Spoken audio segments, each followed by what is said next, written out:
kalau kelas menengahnya move on ke pinggir, bagaimana dengan potensi pasar yang di Jakarta? Sementara kita meributkan yang 10.000, 15.000 orang yang memang belum tentu bisa terserap.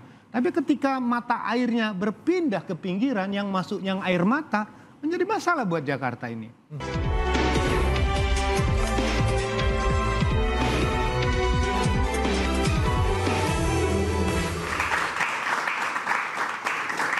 Kang Yayat punya data banyak orang yang tinggal di pusat kota Jakarta justru memilih sekarang tinggal di pinggiran kota atau di kota satelit. Seperti apa, Kang? Ya, itu fenomena. Lihat data BPS. Bagaimana penduduk Jakarta Pusat makin lama makin turun. Setiap tahun ya? Setiap tahun. Nah, pertanyaan siapa yang berpindah? Kelas menengah. Kita lihat misalnya contoh, Menteng masih seperti dulu nggak?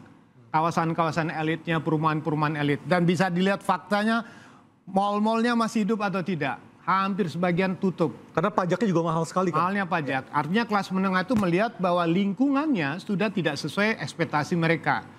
Selain Jakarta Pusat, Jakarta Barat. Jakarta Barat fenomena menarik itu ketika ada dulu 98. Ketika ketidaknyamanan. Soal keamanan ya? Keamanan. Mereka move on ke wilayah Jakarta. Nah, fenomena ini kan harusnya dibaca. Saya pernah diminta oleh satu pengembang misalnya ya. Ada penjualan rumah itu, dia bilang mengatakan satu unit rumah itu harganya 5 miliar. Sold out. Siapa yang bisa beli? Pasti orang dari kelas menengah Jakarta. Karena mereka membangun standar kualitas yang sangat tinggi. Nah, yang menjadi pertanyaan, kalau kelas menengahnya move on ke pinggir, bagaimana dengan potensi pasar yang di Jakarta? Sementara kita meributkan yang 10.000, 15.000 orang yang memang belum tentu bisa terserap. Tapi ketika mata airnya berpindah ke pinggiran yang masuk yang air mata, menjadi masalah buat Jakarta ini. Nah, kalau sekali lagi saya mengatakan makin tinggi kesejahteraannya, makin tinggi income-nya, dia menuntut standar tinggi. Makanya tidak salah kalau tiba-tiba ada kota baru ditetapkan jadi PSN dengan dua kekuatan pendidikan dan kesehatan. Dia masang kan? Itu di Tangsel ya? Ya di Tangsel, pokoknya 3T ya, Tangerang, Tangerang Selatan, Semarang. Dan sekarang fenomena rumah-rumah premium itu makin banyak di pinggiran. Dan Kang, apakah kemudian kaum menengah itu harus ditarik lagi ke Jakarta atau biarkan saja? Nah, pertanyaannya bagaimana cara menarik kaum menengah itu mau kembali ke atas?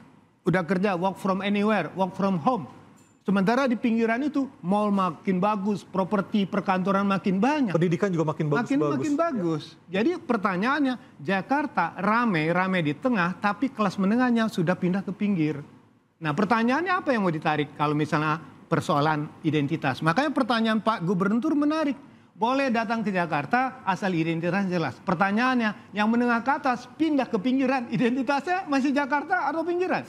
Jakarta. Nah itu tadi, karena apa tadi Mas Imam mengatakan plat nomor, izin usaha, semuanya paling enak pakai KTP Jakarta. Nah, kedua yang menjadi catatan kita, yang menjadi fenomena besar ketika mereka yang masuk, dan ini kita perlu standarisasi. Mas Imam tadi sudah menyinggung persoalan bagaimana di Cina mengatur standar kependudukan. Di kota itu perlu standar. Ketika yang masuk yang bermasalah, berapa dana yang dihabiskan oleh Pemprov DKI untuk bantuan Jakarta Pintar, Jakarta semua. Hampir 17 triliun. Bayangkan dari 90 triliun Jakarta dananya seperempatnya hanya untuk bantuan sosial. Pertanyaannya berubah enggak? Ada perubahan enggak? Jadi pertanyaan ya memang tergantung kepada visi misi dari gubernur. Kita janji politik, silakan datang ke Jakarta, silakan pilih saya, kasih bantuan sosial. Ada perubahan? Kita nggak tahu. Jadi cost-nya ini terlalu besar buat Jakarta ketika angka itu 17 triliun begitu besar hanya untuk bantuan-bantuan sosial. Bang Ciko ada rencana untuk menarik balik si mata air ini kembali ke Jakarta? Sampai saat ini memang kami melihat itu apa yang disampaikan menjadi hal yang menarik ya. Bahwa ini akan apa istilahnya menarik. Tapi kan menariknya menarik tempat tinggal mereka. Tapi kan mereka tetap bekerjanya di sini. Ya, kita nggak bisa mengatakan ketika mereka pindah ke daerah lain, mereka tidak bekerja di sini, ya kan? Mereka semuanya bekerja di sini. Jadi masih ada ruang-ruang di mana memang diisi oleh kaum menengah ke atas tadi yang bekerja tetap di Jakarta, karena tempat pekerjaannya memang berada di sini. Dan bagi kami ini saya sampaikan bahwa kenapa KTP-nya masih Jakarta juga cukup menguntungkan bagi kami. Kenapa? Karena artinya bayar pajaknya masuk ke Jakarta. Nah, iya kan gitu ya. Nah ini buah si malakama juga. Ini hal-hal yang perlu dibicarakan lebih lanjut gitu. Nah tapi kembali lagi terkait dengan masuknya masyarakat tadi kelas menengah yang lebih ke bawah tadi, tentunya banyak sekali jenis-jenis pekerjaan yang tersedia di Jakarta.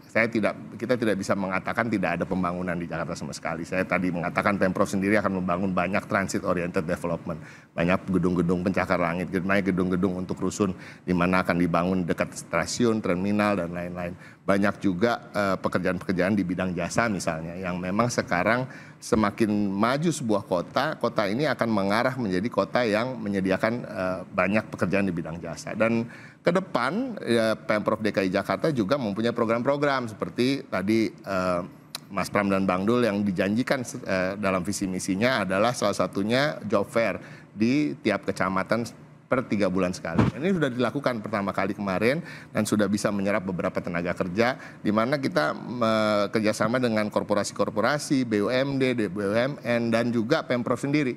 Nah banyak juga pekerjaan-pekerjaan di Pemprov misalnya yang diturunkan persyaratannya. Kita bicara soal pasukan orangnya gitu ya, yang tadinya harus SMA dan batas usia juga dihapus. Nah tadinya harus SMA, tapi kalau dipikir-pikir masa nyapu aja harus lulus SMA sih, ya kan seharusnya baca tulis aja cukup sehingga lulusannya menjadi lulus SD aja. Jadi banyak sekali juga tadi 10.000 dan 15.000 rasa-rasanya kalau memang cuma segitu insya Allah bisa diserap. Tapi itu menarik apa yang menjadi masukan dari Kang Yayat tadi, suatu hal yang baru bagi kami. Tentu akan kami pelajari lagi, tapi kembali saya katakan apakah mereka ketika pindah ke luar Jakarta pekerjaannya apakah mereka tinggalkan juga kan belum tentu juga ya. Yang kedua tadi keuntungannya bagi kami masih berKTP Jakarta apa? Pajaknya masuk ke kasop.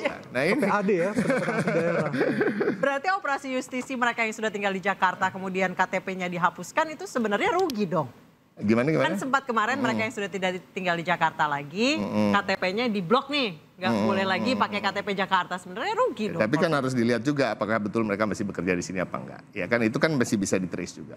Nah terkait dengan pendatang saya ingin tambahkan nih ya sebelum nanti kita melompat kemana-mana lagi. Jadi pendataan itu akan dibuat sedemikian rupa dengan beberapa hal yang akan tercakup dalam dashboardnya. Kalau boleh saya bacakan. Jadi pertama nanti akan didata jenis kelamin.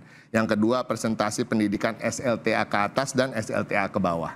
Yang ketiga, presentasi asumsi penghasilan berdasarkan jenis pekerjaan. 4, rasio jenis kelamin. 5, presentasi tujuan ke RW yang mana. Yang keenam, usia anak, usia produktif, usia lansia. Ada beberapa. Nah, yang ketujuh kemudian piramida penduduk. 8, kota, kabupaten, kecamatan, kelurahan tujuan kedatangan di Jakarta.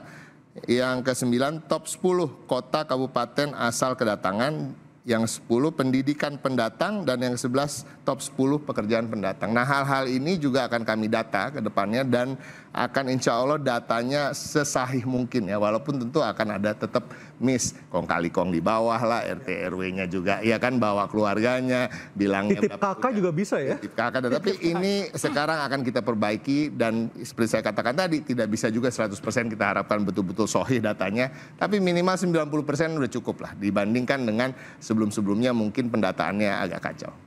Jadi ini bisa bagaimana mengalokasikan mereka, kira-kira pekerjaan apa yang cocok, kira-kira pelatihan apa yang cocok dilakukan di daerah-daerah. Pak Yani dananya gede nih kayaknya nih. Bagaimana? Untuk kayak gini nih pendataan, pelatihan ini dananya gede nih kayaknya. Ya, saya kira untuk bagaimana mengurangi tingkat pengangguran tadi ya, maka kewajiban pemerintah Provinsi DKI Jakarta harus melakukan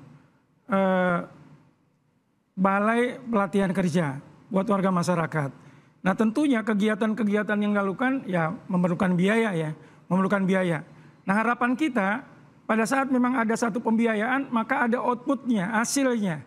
Tapi bukan hanya sekedar mereka ikut di balai pelatihan kerja, tapi ada tindak lanjutnya. Selama ini ya catatan kami banyak orang diberikan latihan kerja, tetapi setelah itu masih belum mendapatkan pekerjaan. Makanya Pemprov DKI kita harapkan bagaimana menggandeng pihak swasta untuk bagaimana menyiapkan lapangan-lapangan kerja buat orang-orang ya masyarakat warga yang memang sudah ikut dalam balai latihan kerja. Nah di sisi lain ya kalau yang ingin mengembangkan usaha ya memang udah ada kegiatan-kegiatan pelatihan UMKM ya dengan berbagai kegiatannya. Nah bagaimana mereka itu diberikan pendampingan. Nah selain pendampingan dan mereka diberikan modal usaha untuk bisa mengembangkan usaha. Artinya DPRD atau lembaga legislatif kita sudah menyetujui berapapun anggaran yang dibutuhkan Pemprov untuk melakukan pelatihan bagi mereka. Ya saya kira semua ya dari postur anggaran kita sudah ada proporsinya ya, porsi-porsinya. Tentunya untuk meningkatkan, menggiatkan ya dalam upaya membuka lapangan kerja, bagaimana menciptakan ke depan kan tujuannya dari hasil kerja ini kan bagaimana sejahtera ya. Kita akan berikan kegiatan-kegiatan itu selama memang betul-betul kegiatan itu betul-betul efektif ya dijalankan untuk masyarakat. Tidak adil juga bagi mereka yang baru-baru ini kehilangan pekerjaan di Jakarta. Yang PHK kan cukup banyak juga di Jakarta. Ya, saya kira tentang apa yang terjadi ya kalau memang ada PHK ini juga PR bagi kita semua. Mana yang lebih diutamakan, mereka yang baru datang atau mereka yang kena PHK? Ya, saya kira semua secara berbarengan. Nah tentunya tadi kalau pendatang, pada saat mereka datang kan mereka harus punya identitas, mereka harus punya keterampilan, mereka harus ada jaminan tempat tinggal, mereka harus ada jaminan dapat pekerjaan. Ini harapannya. Kita inginkan warga yang dari luar Jakarta, kalau memang tidak punya keterampilan, nggak ada yang jamin untuk tempat tinggal ya, maka saya kira ya mereka itu bagaimana bisa terus mengembangkan di daerah masing-masing. Sebab apa? Sebab kalau datang ke Jakarta ini akan jadi persoalan-persoalan sosial bagi kita. Oke, nah masalahnya akan dijawab oleh Mas Imam Prasojo nanti setelah pariwara. Kita akan segera break dulu, interupsi segera kembali.